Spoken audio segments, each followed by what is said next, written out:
तारांकन तारांकन आया नहीं। माँ ही रहो तारांकन तारांकन। आर्या आज बहुत खुश थी। साल भर बाद छोटी नंद आ रही थी अपनी बेटी के साथ। शादी के तुरंत बाद ही यह अविवाहित छोटी नंद आर्या की सखी बन गई थी। आर्या की शादी के 3 साल बाद उसकी शादी हुई थी और हुई क्या थी, आर्या ने ही उसका हाथ बटाया था। रिटायर्ड ससुर जी की बचत लगभग खत्म होने की कगार पर थी जब उन्होंने आर्या से कहा, बहू, अब मैं और तुम्हारी सासू माँ बूढ़े हो गए हैं। अब हमसे इतना दौड़ा नहीं जाता। इस शनि छोटी नंद की शादी की जिम्मेदारी मैं तुम्हें सौंपना चाहता हूँ। सासू माँ ने भी आह भरकर कहा था, बेटे की शादी में इतना खर्च हो गया, हमने सोचा ही नहीं था। बड़ी बेटी और बेटे की शादी से तो हम निश्चिंत हो गए। अब छोटी की शादी तुम और रोहित बेटे को ही संभालनी पड़ेगी। आर्या निस्वार्थ थी, उसके लिए प्रेम से बड़ा कुछ नहीं था। वो खुशी खुशी छोटी नंद की शादी कराने का वादा कर बैठी, मानो उसे कोई अनमोल विरासत मिल गई हो। माँ ने उसे समझाया भी था, अभी तेरी उम्र ही कम है, तू क्या जानेगी कि शादी में कितना खर्च आता है। सारी जिम्मेदारी अपने सिर पर मत ले। तुझसे जितना बने उतना करना, पर सब कुछ करने का वादा मत कर। आर्या ने माँ को जवाब दिया था, जिस नंद ने मुझसे हमेशा अपनी सगी बहन सा प्यार रखा, उसके प्रति मैं परायपन कैसे दिखाऊं। मैं सब ठीक कर लूंगी। और सच में आर्या ने सब कुछ ठीक करके दिखाया। लड़का देखने से लेकर विदाई तक हर पल का जिम्मा हंसते हंसते निभाया। यहाँ तक कि रोहित ने भी कहा था, थोड़ा समय ले लो, इतनी जल्दी शादी कैसे हो पाएगी। लेकिन आर्या में इतना आत्मविश्वास आ गया कि तय समय पर ही ईशानी की शादी हो गई। पहले ईशानी आर्या से हर बात शेयर करती थी, लेकिन समय बदल गया। अब जब भी आती, उसका पति नंदोई जी भी साथ आते। बैठकर बातचीत का मौका ही नहीं मिलता था। मायके में सबका काम करती थी ईशानी और ससुराल में भी सबकी चहेती बन गई। 1 साल बाद बेटी हुई, फिर 2 साल बाद बेटा। उसकी जिम्मेदारियां बढ़ती गईं और मायके में रुकना कम होता गया। धीरे धीरे दोनों की उम्र 50 पार कर गई। फिर भी नंद भाभी की दोस्ती कभी कम नहीं हुई। आर्या के बच्चे अब नौकरी कर रहे थे। बीच में 3-4 साल वह नहीं आई, फिर बीमार भाई को देखने आई। भाई की मौत पर भी सबसे पहले पहुंचने वाली वही थी। उसकी बेटी भी साथ थी। आर्या उससे लिपटकर जी भरकर रोई थी। ईशानी आज भी भाग दौड़ कर काम करती थी। रात को आर्या ने देखा, वो अपनी बेटी को रोटी का कौर खिला रही थी। आर्या से रहा नहीं गया, बोल दिया, बच्चे अब बड़े हो गए हैं, अपना काम अब खुद करने दो। सुबह से उठकर जी हुजूरी में लग जाती हो। पहले पति की देखभाल, अब बच्चों की। तुम माँ हो, आय नहीं हो। ईशानी कभी जवाब नहीं देती थी, बस मुस्कुरा देती थी। यही उसकी खासियत थी। आज सुबह ही फोन पर बताया उसने, भाभी, रिजर्वेशन हो गया है, हम आ रहे हैं।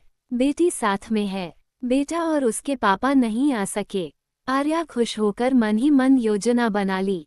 कहाँ कहाँ घूमना है, लिस्ट भी तैयार कर ली।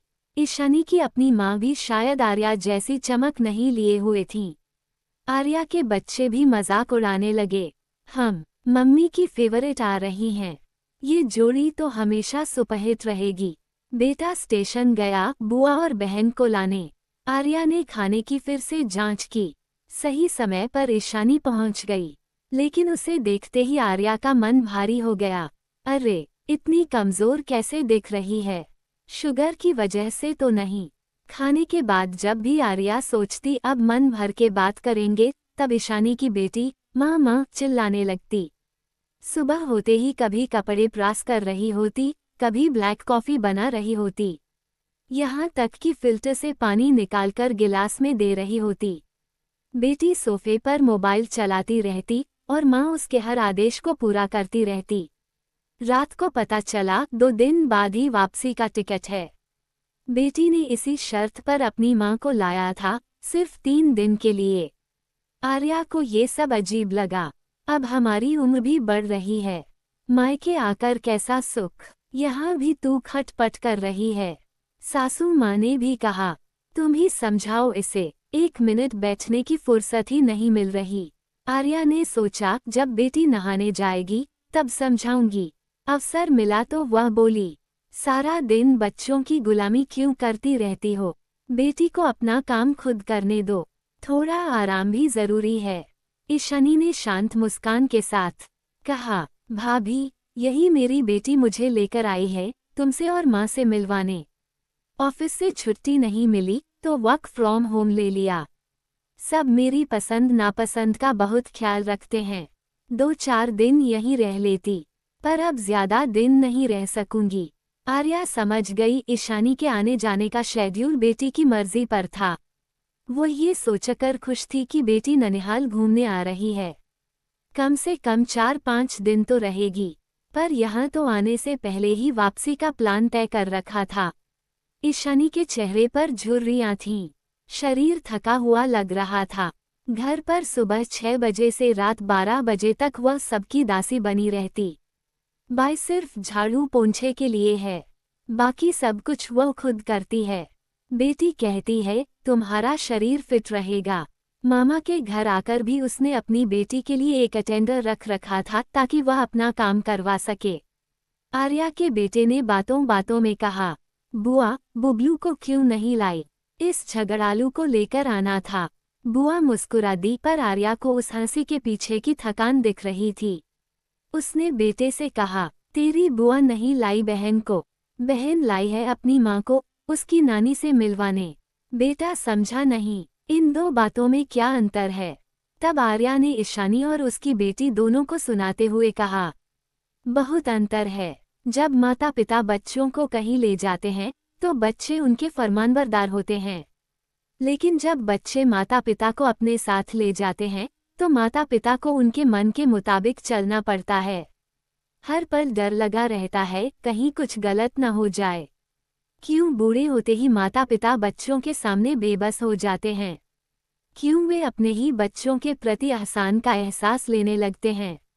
हमने तो जीवन भर बच्चों के मन का किया, अब अगर बच्चे हमारे मन का करें तो क्या बदले में हमें उनके चरणों में बिछ जाना पड़ेगा? बोलते बोलते आर्या की आवाज भर आ गई। वह सिर्फ ईशानी की बेटी को नहीं बल्कि अपने ही बच्चों को भी समझा रही थी।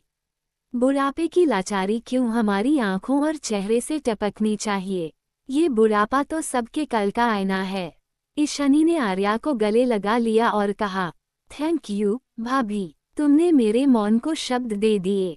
मैं सच में समय से पहले बूढ़ी दिखने लगी थी। शायद हम जानबूझकर खुद को बेसहारा और बच्चों पर निर्भर समझने लगते हैं। आज भी पति की पेंशन मिल रही है, वो ध्यान भी रखते हैं। मैं ही सबको खुश करने के चक्कर में अपनी खुशी भूल गई।